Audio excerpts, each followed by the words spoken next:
کہ دعاؤں کی قبولیت کا یقین یہ وہ بے سبب نہیں ہے، بلکہ اس کا سبب اور اس کی توجیہ خود امیر المومنین حدیث حضرت امام بخاری رحمہ اللہ نے فراہم کی ہے۔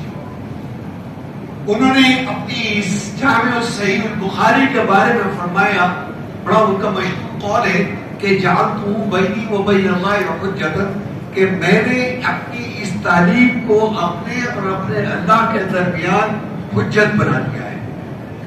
حجت بنانے کے معنی یہ ہے کہ مقدمہ ختم، معاملہ طے، فائل بند، گویا ایک معاملہ طے ہو گیا۔ حجت بنانے کے بہت سے علمی یا فنی محاسن ہیں جس کی تفصیل کا موقع نہیں ہے۔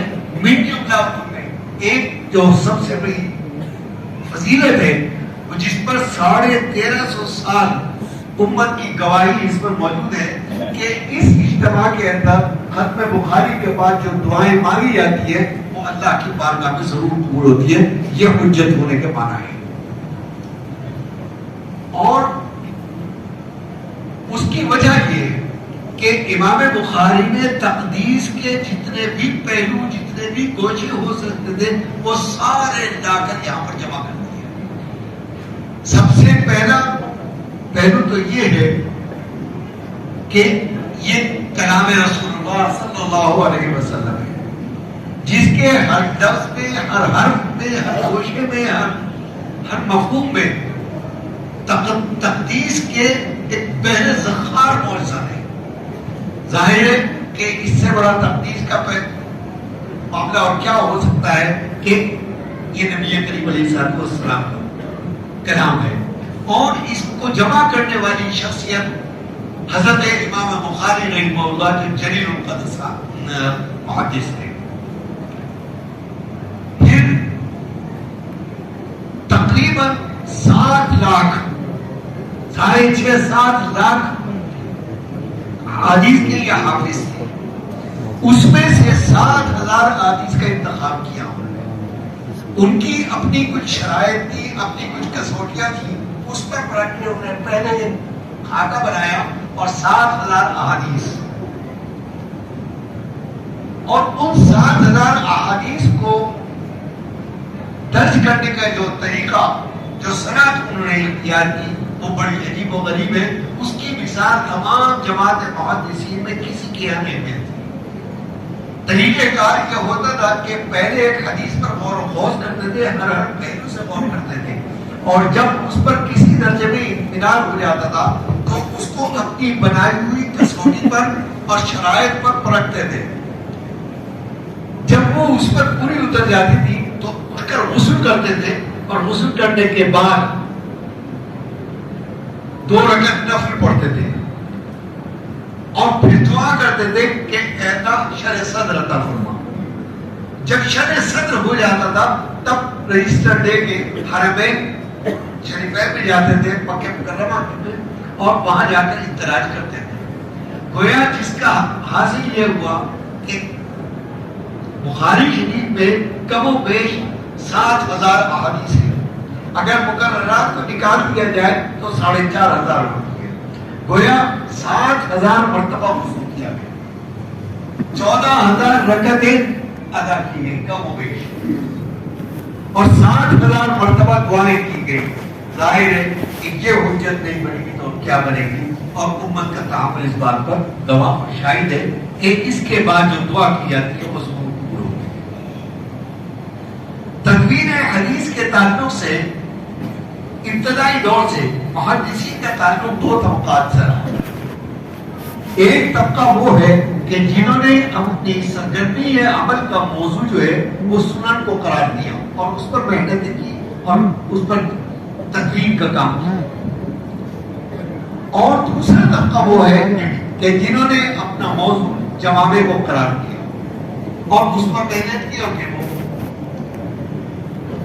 محدثین کی اس طرح میں سنن اس مجموعہ حدیث کو کہا جاتا ہے کہ جس کے اندر عملی احکام سے متعلق فقہی احادیث کی تبیین و ترتیب اس نحو اور اس انداز پر کی گئی ہو کہ اس میں کتاب الطہارت سے لے کر کتاب الفرائض تک کا احاطہ کر دیا گیا ہو.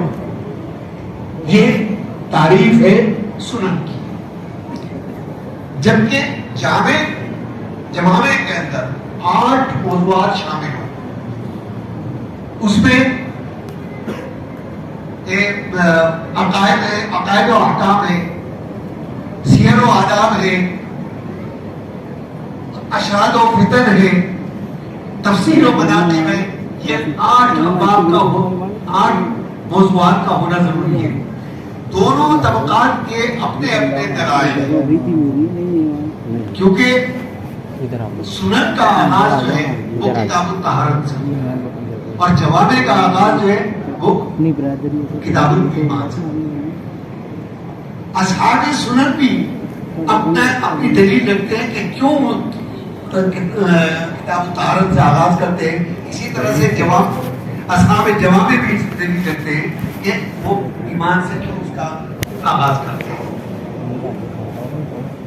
اصحاب سنن اپنی دلیل بیان کرتے ہوئے، توجیہ بیان کرتے ہوئے فرماتے ہیں کہ تمام احکام شریعت کا اصل مرجع اور ماخذ جو ہے وہ کلام الہی ہے، جس کے بارے میں اللہ تعالیٰ کا فرمان ہے لا یمسہ الا المطہرون. گویا قرآن کو چھونے کے لیے اور اس کو بس کرنے کے لیے انسان کا پاک ہونا وہ ضروری ہے. لا یمسہ الا المطہرون. پھر اس کے علاوہ قرآن کریم میں مختلف مقامات پر جو پاکیزگی اور نظافت اور کے تعلق سے جو ترغیبی آیات آئی ہیں اس سے بھی یہی معلوم ہوتا ہے. جیسے ان اللہ یحب التوابین و یحب المتطہرین. یہ فرمایا وثیابک فطہر. نبی کریم علیہ الصلوۃ والسلام نے اپنے صحابہ کی تربیت کے لیے خاص طور پر نظافت، پاکیزگی اور نظافت کا بڑا اہتمام فرمایا. کہیں فرمایا کہ النظافت من الایمان، کہیں فرمایا الطہور شطر الایمان، جس سے ثابت ہوا کہ طہارت جو ہے وہ ایمان پر مقدم ہے. اور عقلی طور پر وہ دلیل دیتے ہیں کہ جب ایک پاک ظرف سے رابطہ بننے جا رہا ہے لازمی ہے کہ آدمی پہلے پاک ہو تاکہ پاک ظرف سے اس کا رابطہ قائم ہو. اصحاب جوامع اپنی دلیل رکھتے ہیں. وہ کہتے ہیں کہ ان الذین آمنوا وعملوا الصالحات، قرآن کریم میں جہاں جہاں بھی ایمان اور عمل کا مجموعی اعتبار سے ذکر آیا ہے وہاں یہی ترتیب نہیں ہے کہ عمل سے ایمان مقدم ہے. کیونکہ عمل کتنا بھی بڑا ہو، کتنا بھی عظمت والا ہو، کتنا بھی بڑا عظیم الشان ہو، کتنا بھی منفعت بخش ہو، لیکن اگر اس کا مدار ایمان پر نہیں ہے تو بارگاہ رب میں اس کی کوئی وقت کوئی اہمیت نہیں. گویا عمل کا ایمان پر موقوف ہونا ضروری ہے. یہ اصحاب جوامع کی دلیل. اس لیے وہ کتاب کا آغاز ذات حق جل مجدہ نے حضرت امام بخاری رحمہ اللہ کو ذہانت، ذکاوت، فہم و فراست، صلاحیت، استعداد اور فراست کے ایسے اعلیٰ جواہر عطا فرمائے تھے کہ آپ کے امتیازات، آپ کے اختصاصات، آپ کے تبرعات وہ ایسے کہ جس نے پوری جماعت محدثین میں ان کو بہت اعلیٰ ترین مقام عطا فیض کیا. اور آپ کی اس تعلیم کو بارگاہ رب العزت سے سند قبولیت حاصل ہوئی. اصحاب الکتب بعد کتاب اللہ اور یہ قیامت تک کے لیے اس کے لیے مخصوص ہوئی. یہ ہے امام بخاری کا مرتبہ اور رتبہ. ان کے اپنے کچھ تفردات ہیں. انہوں نے اپنی جامع کا آغاز جو عام دستور تھا یا عام ضابطہ اور قاعدہ تھا کہ کتاب الایمان سے شروع ہونا، کتاب الایمان سے شروع. انہوں نے ان کی سرحد پر غور کریں تو ان کے آغاز میں بھی انوکھا پن ہے اور ان کے اختتام میں بھی قدرت ہے. انہوں نے اپنی کتاب کا آغاز بعد الوحی سے کیا. اور ترجمۃ الباب قائم کیا کیف کان بدء الوحی الی رسول اللہ صلی اللہ علیہ وسلم.